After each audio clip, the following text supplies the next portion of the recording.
Author is funded by the Pacific Northwest Writers Association, supporting writers from pen to publication since 1955. To learn more about the PNWA and their yearly conference, please go to pnwa.org.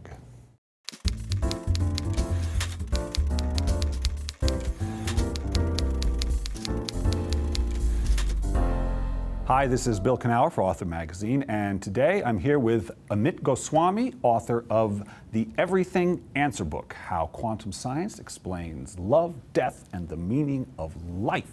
Amit, welcome to Author. Thank you very much, and I am really looking forward to this interview. So, Amit, let's start with you. You describe yourself as a quantum activist. Yes. What is the difference between a quantum activist and what we might think of as a traditional scientist? Well, a traditional scientist more or less is taught to be objective, and therefore the traditional scientist is very careful about not being affected by the stuff that he or she studies. Personally affected. Personally affected. Right. But that goes both ways. I mean, personally affected, of course, can produce prejudice. And of course, we know very well, scientists develop prejudices, very much so. Right.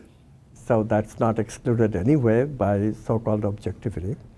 But the other thing that it does is that it precludes certain things from scientific studies, explorations. Consciousness is one of those things. Yeah. If you want to do consciousness research, then it's ridiculous that your findings, you cannot test the one laboratory subject, laboratory object that you know the most intimately and you can test on yourself. Right. So just as doctors, any good medical researchers always involve themselves in the medical research because he or she is the best judge, of course. Similarly, science of consciousness is same thing. It's about our health of the consciousness itself, not only just mental and physical. You know, so consciousness, so as someone who's been creative or trying to be deliberately creative for since I was a wee kid, the idea of consciousness has never been a problem to me. It always made sense experientially. But I was reading some article in the New York Times where some science writer brought up the term consciousness and was quite dismissive of it. Where is it? What is it? Prove it, and so on. When you say consciousness, what do you mean? Well, how do you define that? What I mean is the self-evident subject-object split that we observe ourselves having. The world, according to the materialist, is made up elementary particles of matter. Right. So everything is material. Stuff. Object. You can touch stuff. it. Right. Object. Yeah. Object stuff. Yeah. And then all of a sudden we find ourselves looking at the objects. Right. And not only that, we have an experience of the eye, which is actually reverberating in the word eye that we constantly use. Of course, scientists today tells us not to use I so much as me, they objectify. Right. So, of course, we have a tendency to objectify ourselves anyway. And this additional prodding from the scientists have made us into a very selfish, me-oriented, narcissistic generation, of which, of course, our new elected president is a perfect example. And also, consciousness but sort of demands a connectivity between, so you're here, and you're there, and I'm here, but from a quantum perspective, that division is perceptive only, essentially? Well, this requires a little bit of subtlety. Yeah. And that's a problem, because you and I are separate, it's obvious. Right. But you and I are one is not so obvious. That is a claim by mystics. Right. And then we find that, yes, we can be more one if we cultivate a relationship with each other. And it turns out that human beings do have the tendency of such relationships, not just because we seek sex with the opposite sex usually, not just because of that, but we also have social relationships with others that we call loving relationships. So this aspect of our tendencies is confusing. Why is that? And that is reflective of the fact that we are also one underneath. So we can do it both ways. We can go to ourselves and seek subtler and subtler level of consciousness within us, which will reflect the oneness, or we can get the oneness impulse satisfied through social relationships with others. And generally speaking, we do the latter, and especially under the aegis of scientific materialism, matter is everything, object is everything. We try to pay more attention to other objects, including other human beings, whom we consider as objects because we think ourselves of as objects. Obviously, the other is also object. That's interesting. You know, it's my own writing. So writing has been the experience that I've learned the most about myself and life and other people through this experience of sitting alone and writing about my own life.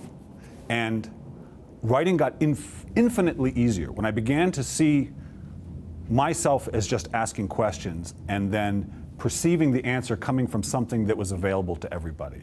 It was the only practical way of explaining what I was experiencing. And once I allowed my ego to sit down and have that experience, it got way easier and answers came way faster. Yes. And as soon as I tried to take credit for everything, everything slowed down. And when I hear you describe the quantum field, that feels very much like what I am hoping to communicate with as I write. That's it. You described it very well too. Initially, we are very attached to the me. Yeah, it's mine. I did this. Right. and as we get beyond that attachment into the I, the experiencer, the experiencer is a true reflection of the oneness of consciousness. Right. So the closer we go to the I, and then we have this creative experiences of flow. The I and the me interacts, and that feels wonderful. And we really see that me, when it complements the I, then it's maximally happy. Other times, okay, pleasure, but it's not the same. That's not compared with flow. No, no. And you know what's interesting? I talk to a lot of writers, and a lot of them don't like to see themselves as mystic at all. They're very bread and butter, but they can't stop themselves from describing it the same way, which is when they really get into that flow, they lose track of themselves. There isn't that same awareness of self that they have going about the world, wondering about how they look, and it seems to disappear as something else takes over. Exactly. And it feels great. Exactly. It feels as good as it can. Flow is our greatest happiness short of enlightenment. So I have one more question for you. You are a scientist, you're an activist, but you're also a writer. You've written many books. Yes. And so I like to ask all my authors this question. Finish this sentence. If writing has taught you anything, it's taught you what? Writing has brought me two things, not one.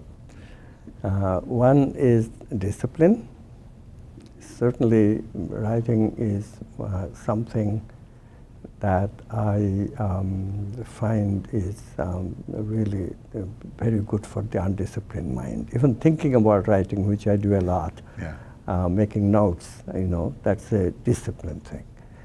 And also it gives me that flow experience other than teaching and rarely in real spiritual settings like a spiritual work or meditation. Those experiences of oneness are rather rare for me, especially now that I'm older, because I cannot do very hard practice anymore that I could do when I was younger. I mean, it's unthinkable for me what I used to do, like 7 days of continuous meditation. Wow. I cannot do that now. Or 2 weeks of all by myself, no connection with the world. I cannot do that anymore.